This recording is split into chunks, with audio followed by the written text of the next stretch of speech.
ধরেন আপনার লাখ টাকা আছে, রাতে ঘুম নাই। আপনার লাখ টাকা আছে, শান্তি নাই। লাখ টাকা আছে, খাওয়ায় মন নাই, কোনো কিছুই ভালো লাগে না, এই টাকার দামও নাই। টাকা তো কাগজ, টাকা দিয়ে যদি সুখ কিনা যেত, সুখ তো দোকানে ভাই বিক্রি হতো। সম্মান, ইজ্জত, ভালোবাসা এগুলি কখনো টাকা দিয়ে কিনা যায় না, এগুলি টাকা দিয়ে মাপা যায় না। সফলতা বলতে কি বোঝায়? সফলতা বোঝায় ভালোবাসা, মানে আচ্ছা। ভালোবাসা আছে, ফ্যামিলি দিক দিয়া ভালোবাসা আছে, ফ্রেন্ড সার্কেলে ভালোবাসতেছে, ময় মুরব্বির দোয়া আছে, এটার বলে সফলতা। ঘুম ভাঙলেই সকাল আর নাইলে পরকাল।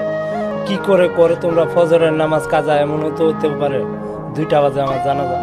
কর্ম মানুষকে অনেক উঁচুতে নিয়ে যায় আসলে আর কর্ম না করলে অনেক ডাউন হয়ে যাওয়া লাগে, কিছু করার থাকে না। সুখী হওয়ার জন্য লাখ লাখ টাকা, কোটি কোটি টাকা এগুলি লাগে না।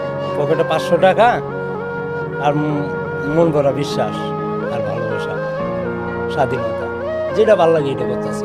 কথার মাধ্যমে অনেক ভুল হতে পারে, ক্ষমা করে দিবেন। আসসালামু আলাইকুম।